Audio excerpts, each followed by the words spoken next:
In this video, I will talk about how to learn Russian as a foreign language. First of all, if you are watching this video and if you have this kind of question in your head, I congratulate you sincerely because you are in the very beginning of an absolutely fantastic language learning journey. And this journey is going to be as captivating and as unexpected and surprising as anything in the world can be. What you are going to discover is different mentality, different world, different culture, different way of thinking, different absolutely anything. Because whenever you learn a foreign language, you have a small hole through which you can peep into somebody else's world. It's absolutely fantastic.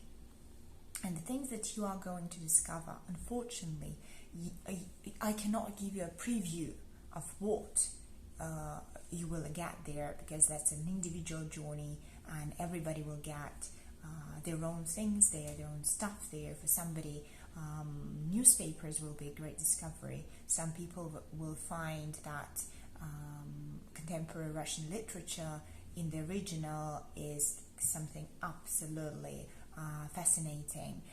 Some people will find the pleasure in talking to simple people all over the post-Soviet area. Whatever you will find, everything is absolutely fantastic, and this will be your personal treasure. So, anyway, you decided to learn Russian. That's a very serious decision, by the way. But at this stage, you do not yet realize, probably, how serious that is. So, to begin with, my recommendation as a Russian teacher and English teacher, so language teacher in general, is to start from the alphabet, because it is very likely to be different from your own language, from your own alphabet.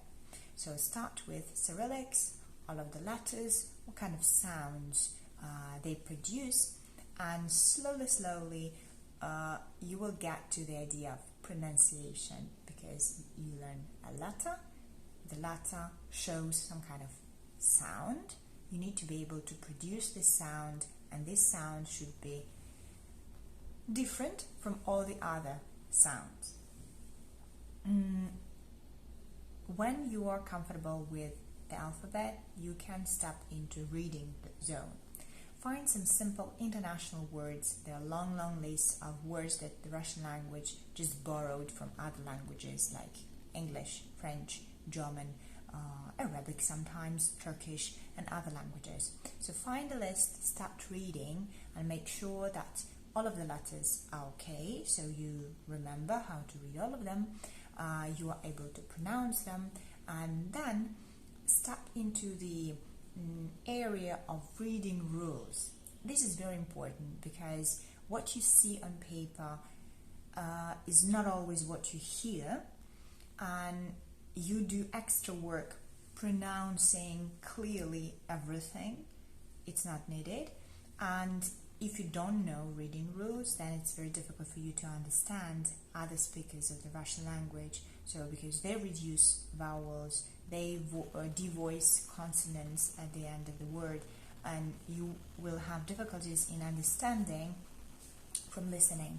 So my idea is to look into the reading rules and pronunciation rules early on. Pay special attention to soft and hard consonants. That's a super important topic in the Russian language. Voiced and devoiced consonants are also important, but soft and hard much more important, because it's very easy to get the word wrong or to pronounce something that you did not mean if you are not clear with the soft and hard story. Then, once you know the alphabet, once you have looked into pronunciation rules, reading rules, and you have read a certain amount of international easy words, you are ready to start reading texts.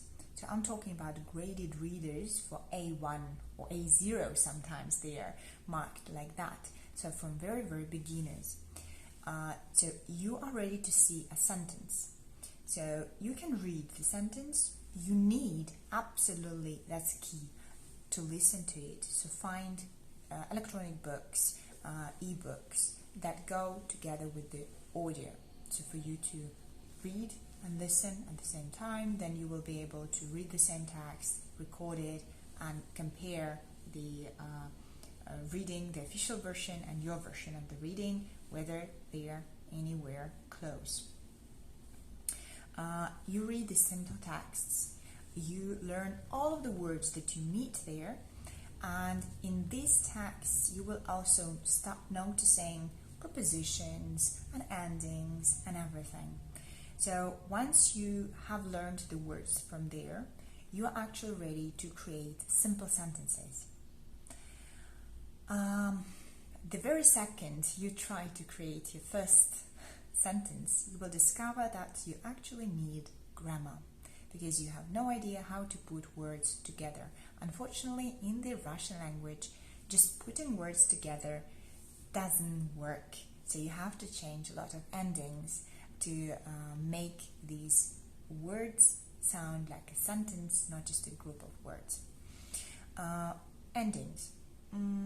You will need some basic grammar rules, how things function, how they come together and make sense. Here you need two things. The first thing is cases for nouns and conjugation for verbs. Conjugation is pretty easy. Cases are not that easy. They will need a little bit more time, but start with very simple things. Limit yourself to only the cases that are used in your reading material, which is 1 or 2 cases maximum, and start constructing similar things, but substituting the nouns, for example, that you have there to other nouns that you know, the verbs that you see there to other verbs that you learn from some other places. And once you start constructing your own sentences, dialogues, be creative here. So whatever you can build from this material, basic grammar and basic words, build it orally or in written form, and then it would be lovely to have some kind of feedback on that. So use all the resources that the internet provides us with to show it to somebody, not necessarily native speakers. It can be other learners, more advanced learners, to gather feedback and comments on what you say and how you say that. Then you go further and you read more advanced materials, you construct more advanced phrases, you look up next subgroup or group of cases, and so on and so forth. Little by little, you will develop your Russian to a stage when you feel that you're kind of ready to have a real conversation. At this point, you will need a conversational partner. That can be tandem partner, for example, and good luck with that. So that's a great start. Actually, that's general description. A lot depends on what you actually need to do with language, like you want to read literature, you want to talk to people, or whatever. But this basic foundation is very good for whatever you need to do. You will have to learn these things anyway. Good luck. Have a great journey.